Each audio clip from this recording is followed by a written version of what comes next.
तमाम सारे लोगों ने, खासतौर से सनातनी हिंदुओं ने यह मान लिया है कि हम कुछ नहीं करेंगे, हमारी कोई भूमिका नहीं है, सब कुछ सरकार करेगी।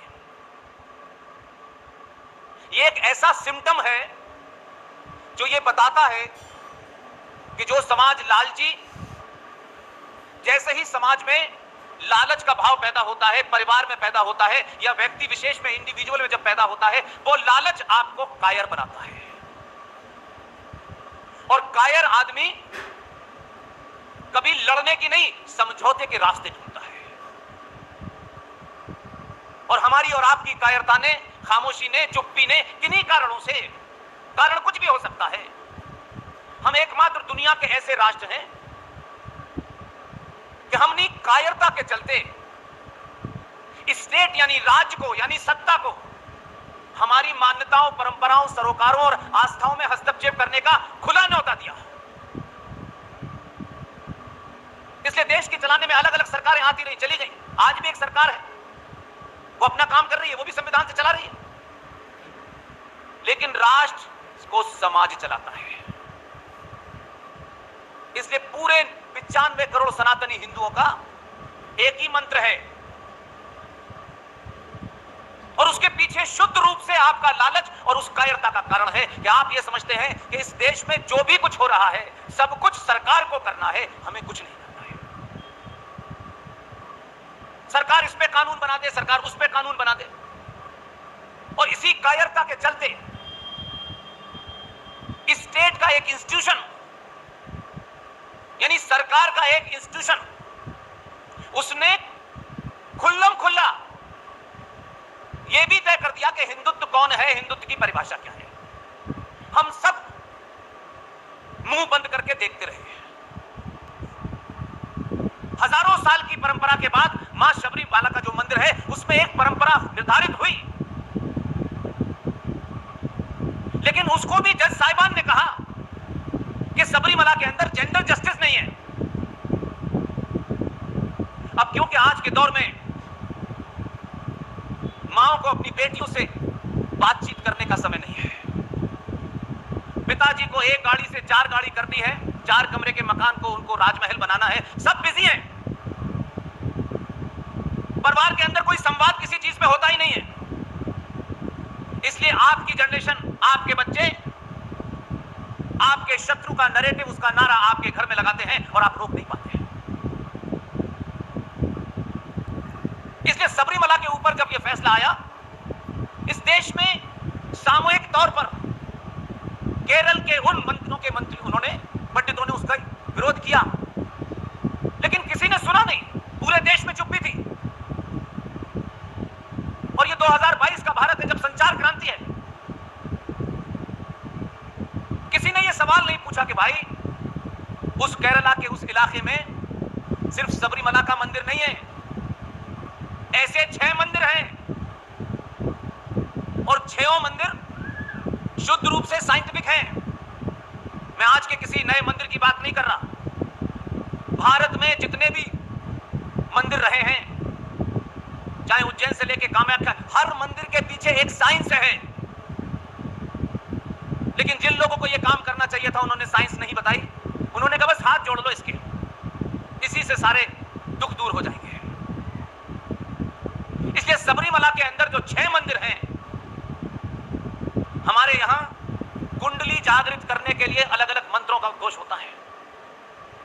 उसमें से एक मंदिर सबरीमाला था। उस मंदिर के अंदर महिलाओं का एक खास समय में उनका प्रवेश वर्जित था,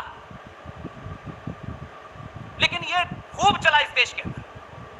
किसी ने रुक करके सवाल नहीं पूछा। बड़े बड़े ज्ञानी हमारे यहां 5-5 घंटे कथावाचक हैं, नॉन स्टॉप कथाएं करते हैं, उनसे मेरी कोई नाराजगी नहीं है। अगर वो ये काम कर रहे होते तो हमें नौकरी छोड़ के क्यों आना पड़ता। उस महीने के अंदर एक खास समय होता है जब महिलाओं को उस मंदिर में जाने से रोका जाता है। इसके पीछे कोई पुरुषों की सत्ता का रोल नहीं है, क्योंकि वहां वहां जो मूर्ति लगी है, उस मूर्ति से जो रेज निकलती है वो हमारी मां और बहनों को महीने में एक विशेष समय पर वहां जाने से जो डिप्रेशन होता है, जो आसक्ति आती है, जो निराशा होती है, उसकी रेज उनके शरीर पे पड़ती है तो वो निराशा का भाव बढ़ जाता है। ऐसे में यह कहा जाता है कि कभी कभी वो निराशा इतनी दूर तक चली जाती है कि लोग आत्महत्या कर लेते हैं। उस साइंटिफिक कारण से कुछ दिन के लिए रोका जाता है, लेकिन इतनी डिबेट चली, किसी ने नहीं कहा कि केरल के उसी में 5 मंदिर ऐसे हैं जहां पुरुषों को भी किसी समय रोका जाता है, लेकिन चला हमारे यहां। इसलिए कि आपकी चुप्पी, आपके बीच में जो ज्ञान देने वाले लोग हैं, जो इस सब्जेक्ट के जानकार हैं, वो भी बहुत पीछे छूट चुके हैं। कथा में 4 करोड़ मिलेंगे, 2 करोड़ मिलेंगे, कितना चंदा आएगा, इसके अलावा कोई भाव ही नहीं है। इसलिए किसी ने विरोध नहीं किया इस बात का कि जज साहिबान काला कोट पहनने से हिंदुत्व की परिभाषा का ज्ञान आपको नहीं है। अगर हिंदुत्व की परिभाषा ढूंढनी है और हिंदुत्व में किसी किस्म का कोई अमेंडमेंट करना है तो मेरा शंकराचार्य करेगा, कोई और नहीं करेगा। लेकिन दुर्भाग्य है, ये दुर्भाग्य है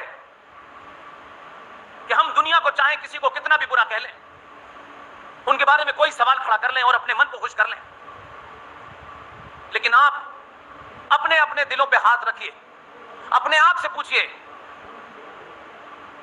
कि जब हमारे शंकराचार्य को एक विदेशी महिला के इशारे पर तमिलनाडु की मुख्यमंत्री ने रात के 2 बजे बलात्कार के केस में उसको पकड़ा था, तो हम सड़कों पे निकले थे कि नहीं निकले थे? पूरे देश में सन्नाटा था। एक एजेंडे के तहत यह काम किया गया। 2 लोग सड़कों पे नहीं निकले, लेकिन आईपीएल मैच देखने के लिए पूरा भारत रात भर जग सकता है। उनकी मृत्यु हो गई, आज तक पूछा नहीं। यह हमारे समाज सनातनियों में आई हुई कमजोरी का नतीजा है। आप अपनी कमजोरियों को किसी को गाली दे करके, किसी को बुरा भला करके आप उन्हें साफ नहीं कर सकते। आज भी शंकराचार्यों का केस कोर्ट में चल रहा है। इससे पता चलता है कि हम आज भी एक राष्ट्र के रूप में कितने लालची, डरपोक, कायर हो चुके हैं। लिहाजा मैं मानता हूं कि आप दुनिया में एकमात्र ऐसे देश हैं, एक ऐसा समाज है जो इस देश में आप मेजॉरिटी में हैं। आप जैसा भी संविधान है उससे बहुत सारी चीजों से आपका कोई डिफरेंस हो सकता है, कोई आपत्ति हो सकती है, उसके बावजूद भी इस संविधान को आप मानते हैं। टैक्स की चोरी नहीं करते हैं, रेड लाइट पर रुक जाते हैं, पुलिस अच्छी है बुरी है उसके बावजूद भी उस पुलिस की बात मानते हैं। लेकिन कभी कभी आपने सोचा नहीं कि हम कहां से चले थे, कहां आ गए और किसको जिम्मेदार ठहरा रहे? 90 से 95 करोड़ सनातनी हिंदू जो इस देश में मेजॉरिटी में है, देश के सारे नियम कानून मानता है, एक ऐसी मांग कर रहा है जिसे देख करके लोग आपके ऊपर हंसते होंगे, हमारे ऊपर हंसते होंगे, और वो भी आज कि हमें समान नागरिक अधिकार चाहिए। जब देश की मेजॉरिटी ये मांग करने लगे तो इससे इस देश के और समाज के और राष्ट्र के हालात का पता चलता है कि आप ये मान रहे हैं कि इस देश में आपकी खामोशी और चुप्पी और लालच के कारण और आपने सत्ताओं पे जिन दलालों को बिठाया उसके कारण आज आपसे ज्यादा कुछ लोगों के अधिकार हो गए हैं और आप उनके बराबर अपने अधिकार मांग रहे हैं। लेकिन हम मांगते हैं, हमसे बड़ा भिखारी कोई नहीं देखा, हम हर चीज मांगते हैं। दुनिया में मांगने से किसी को कुछ नहीं मिला है, यह प्रकृति का नियम है। लेकिन हम सब लोग अपनी निजी जिम्मेदारी, निजी फायदे नुकसान के हिसाब से तय कर लेते हैं और इसलिए सरकार से हर दिन मुझे लगता है कि जब से ये सरकार आई है तब से शायद आपके अंदर ये ज्यादा भाव बढ़ गया है कि ये तो अपने हैं, इनसे ज्यादा मांगो और कुछ नहीं करना है। इसलिए आपको मैं गिनती से कुछ चीजें आपके सामने रखूंगा।